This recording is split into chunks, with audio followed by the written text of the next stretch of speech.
একটা গ্রামে অঙ্কুর নামের একজন ব্যক্তি থাকত। অঙ্কুর গ্রামে ছোট্ট মোটো মজদুরি করে নিজের সংসারের পেট পালন করত।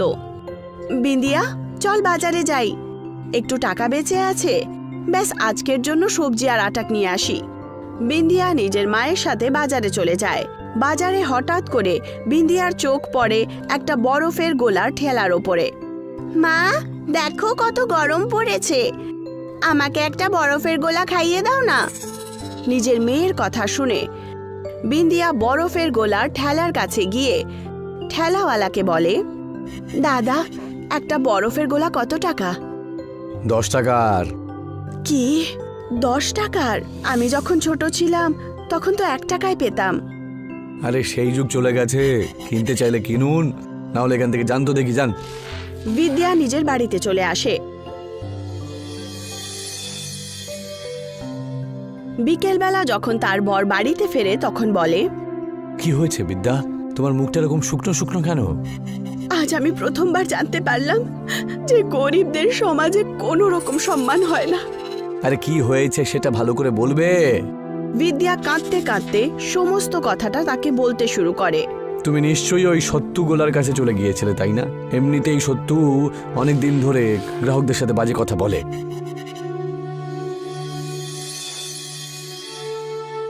পরের দিন অঙ্কুর প্রধান বাবুর বাড়িতে যায়। কি হয়েছে অঙ্কুর, আজকে আমার বাড়িতে কি করে এলে, কি ব্যাপার? আপনি ভুল ভাবছেন প্রধান মশাই, আমি তো আপনার সাথে কিছু পয়সা চাওয়ার জন্য এসেছি আর কি। অঙ্কুরের কথা শুনে প্রধান আশ্চর্য হয়ে বলে ওঠে, অঙ্কুর, পয়সা ধার তাকেই দেওয়া যায় যে ফেরত দেওয়ার মতন ক্ষমতা রাখে, বুঝেছো?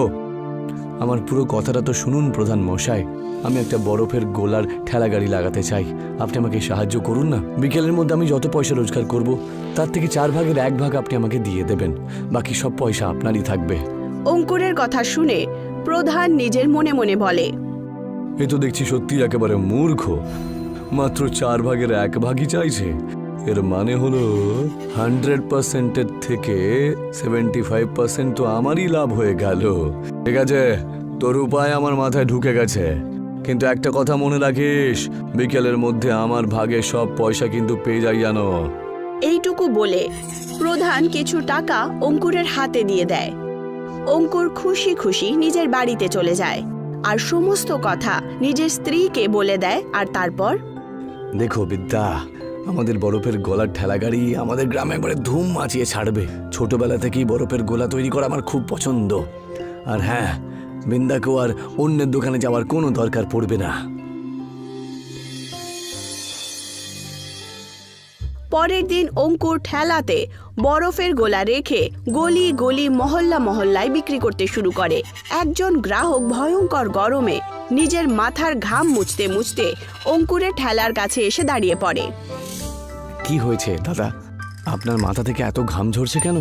আরে হ্যাঁ দাদা, হ্যাঁ, অন্য গ্রাম থেকে হেঁটে হেঁটে আসছি তো। একটা বরফের গোলা কি খাওয়াবে তুমি আমায়? হ্যাঁ হ্যাঁ, অবশ্যই, কিন্তু দাদা আমার কাছে পয়সা নেই যে। যদি আমাকে বিশ্বাস করেন তাহলে আমি কালকে এখানে এই সময় এসে পয়সাটা তোমায় দিয়ে যাব। আরে কি কথা বলছেন আপনি? আপনি যদি নাও দেন তবুও বরফের গলা আপনাকে খাওয়ানো আমার কর্তব্য তো। কাউকে সাহায্য করা খুবই পুণ্যের কাজ। এইটুকু বলে অঙ্কুর সেই গ্রাহককে একটা বরফের গোলা তৈরি করে দিয়ে দেয়।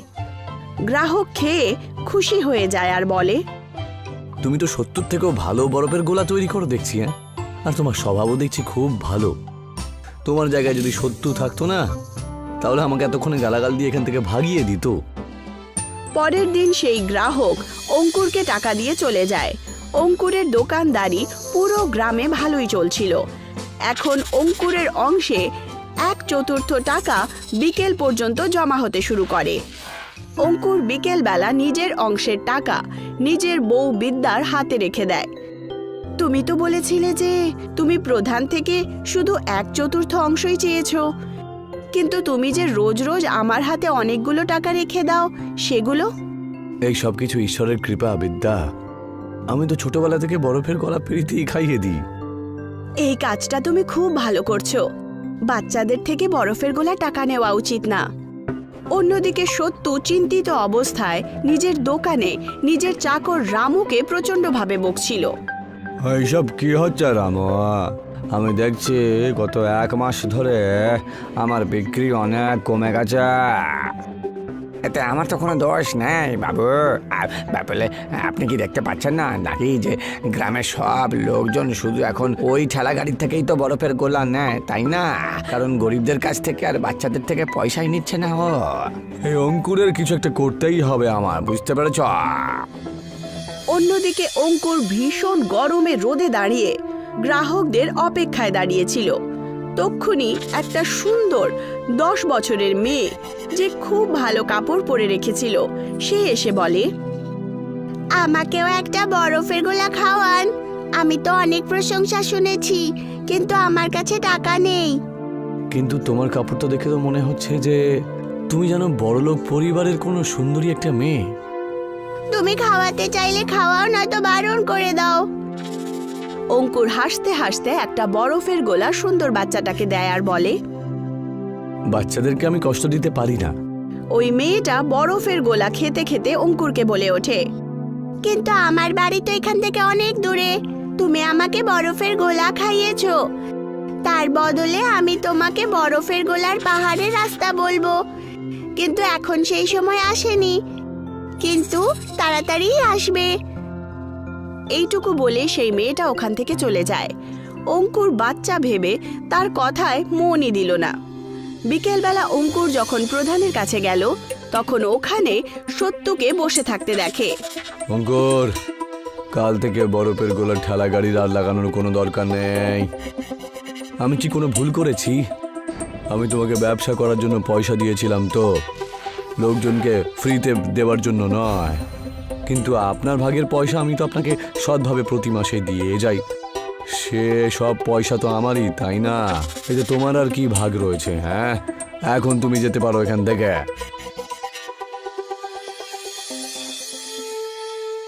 পরের দিন প্রধান অঙ্কুরকে ঠেলা তার বাড়ি থেকে তুলিয়ে নেয়। অঙ্কুর বেচারা আবার রাস্তায় নেমে আসে। সে চিন্তিত অবস্থায় একটা গাছের তলায় বসেছিল। তক্ষুনি সেই বাচ্চাটাই তার কাছে আসে আর বলে, আমি তোমাকে বলেছিলাম না যে সময় খুব তাড়াতাড়ি আসবে, চলো আমার সাথে। অঙ্কুর এর আগে কিছু বুঝতে পারত। তক্ষুনি সেই বাচ্চাটা তার হাত ধরে নেয়। কিন্তু তুমি আমায় কোথায় নিয়ে যেতে চাইছো বলো তো? ওই সামনে পাহাড় দেখছো তো, ওখানে আমি তোমাকে কিছু একটা দেখাতে চাই। অঙ্কুর ওই ছোট্ট বাচ্চাটার সাথে সামনের পাহাড়ে চলে যায়। হঠাৎ করে সেই পাহাড়ের ঠিক সামনে একটা অনেক সুন্দর পাহাড় দেখতে পায়, যেটা বরফের গোলার পাহাড় ছিল। আমার তো বিশ্বাসই হচ্ছে না যে আমি যে দেখছি সেটা কি সত্যি। কিন্তু বরফের গোলার পাহাড়। তক্ষুনি অঙ্কুর দেখতে পায় যে খুব সুন্দর স্ত্রী বরফের গোলার ঝোপড়ির বাইরে আসছে আর বলল, এটা আমারই মেয়ে।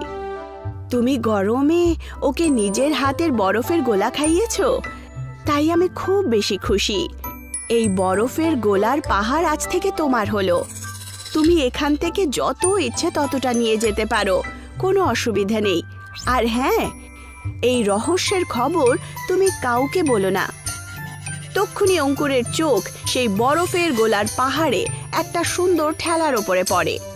আরে, এ তো খুবই সুন্দর ঠেলা গাড়ি, একটা একদম ঘোড়ার গাড়ির মতন। তুমি আমাদের বরফের গোলার পাহাড় থেকে এই বরফের ঠেলাতে বরফের গোলা রেখে নিয়ে যেতে পারো। যতক্ষণ এটা এর ভেতরে থাকবে ততক্ষণ এগুলো গলবে না। অঙ্কুর সেই সময়ে অনেকগুলো বরফের গোলা সেই বরফের ঠেলাতে রেখে নিজের গ্রামে চলে আসে আর গলি গলি মহল্লা মহল্লাতে বিক্রি করে। বিকেল পর্যন্ত অঙ্কুরের এত আমদানি হয়ে যায় যতটা সে পুরো মাসেও রোজগার করতে পারত না। এই ঠেলাটা তো তোমার খুবই সুন্দর গো, কোত্থেকে পেলে তুমি এটা? এটা একটা রহস্য বিদ্যা, এর ব্যাপারে না জিজ্ঞাসা করলেই ভালো। অঙ্কুরের কথা শুনে বিদ্যা হেসে দেয়। কিছু মাসের মধ্যেই অঙ্কুরের বরফের গোলা আশেপাশের গ্রাম আর শহরেও প্রসিদ্ধ হতে শুরু করে। এখন তো বড় বড় মহানগর থেকেও লোকেরা শুধু অঙ্কুরেরই বরফের গোলা খাওয়ার জন্য তার গ্রামে আসতে শুরু করে। অঙ্কুরের বাড়ি ভাঙা চোরা ঝুপড়ির জায়গায় একটা বড় বাংলোতে পরিবর্তিত হয়, আর এই কথাটাই প্রধান আর সত্যু পছন্দ করছিল না। এইসব কি হচ্ছে প্রধান মশাই? আমি আপনাকে প্রতিদিন আমার বরফের গোলা থেকে 25% ভাগ তো দিয়ে দিই, তা সত্ত্বেও আমি রাস্তায় চলে এলাম। কিছু একটা গন্ডগোল আছে বই কি। ওর কাছে যে ওই ঠেলা গাড়ি মানে ওই ঘোড়া গাড়িটা যে রয়েছে ওটা কোনোভাবেই দেখে মনে হয় না এই পৃথিবীতে পাওয়া যায়, বুঝতে পেরেছো? আমার মনে হচ্ছে দুজনকে ওর ওপর একটু নজর রাখতে হবে। সত্যু আর প্রধান সেই দিন থেকে অঙ্কুরের ওপরে নজর রাখতে শুরু করে। আর একদিন ওরা অঙ্কুরকে সেই বরফের গোলার পাহাড়ে যেতে দেখে ফেলে। আমি যেটা দেখছি সেটা কি সত্যি? হ্যাঁ, এটা সত্যি, একেবারে সত্যি। এইবার আমি বুঝতে পারছি যে ভিখারির কাছে এত সম্পত্তি পয়সা করতে এলো। তাহলে আর দেরি করছো কেন? আজ থেকে আমরা দুজনও এই বরফের গোলার পাহাড় থেকে গোলা নিয়ে গিয়ে বিক্রি করব। চলো। সত্যু আর প্রধান বরফের গোলার পাহাড়ে চলে যায়। তক্ষুনি উনি সেই স্ত্রী ঝুপড়ির বাইরে থেকে আসতে দেখতে পায়। তোমাদের দুজনের স্বাগত। তোমরা এখান থেকে যত খুশি তত বরফের গোলা নিয়ে যেতে পারো। এখানে সামনে তুমি একটা বরফের গোলা ঠেলাও দেখতে পাবে, তার মধ্যে তোমরা এই বরফের গোলা রেখে দাও। সত্যু আর প্রধান খুব তাড়াতাড়ি বরফের পাহাড় থেকে বরফের গোলা ভরতে শুরু করে। আজকের জন্য তো এইটুকুই যথেষ্ট প্রধান মশাই, চলুন এবার বাড়ি যাই। মুখিয়া আর সত্যু নিজের বাড়ির দিকে রওনা দেয়। তক্ষুনি তারা রাস্তাই দেখতে পাচ্ছিল না। ওরা আবার ঘুরে ফিরে সেই জায়গাতেই এসে দাঁড়িয়ে পড়তো যেখান থেকে তারা শুরু করেছিল। তক্ষুনি সেই সুন্দর স্ত্রী হাসতে হাসতে বলে, ক্ষমা করবেন, আসলে তোমরা যেই বরফের গোলার পাহাড়ে দাঁড়িয়ে আছো সেখান থেকে শুধু সেই ব্যক্তিই বাড়ি ফেরত যেতে পারে যার মন সত্যি থাকে আর যার মনে মনুষ্যত্ব থাকবে। তার মানে কি বলতে চাইছো? এটা তোমাদের পৃথিবীর অংশ নয়, বরং তোমরা যেই পাহাড়ের রাস্তা দিয়ে এখানে এসেছো সেখানে একটা দরজা আছে, ওখানে একটা অদৃশ্য দ্বার আছে যেটা এই পৃথিবীতে খোলে, আর তুমি এখন সব সময়ের জন্য এখানেই ফেসে থেকে গেলে। এইটুকু বলে সেই সুন্দর স্ত্রী উধাও হয়ে যায়। প্রধান আর সত্যু ওখানে সব সময়ের জন্য বন্দী হয়ে যায়। আর অঙ্কুর আজও বরফের গোলা পাহাড় থেকে এনে গ্রামে বিক্রি করে।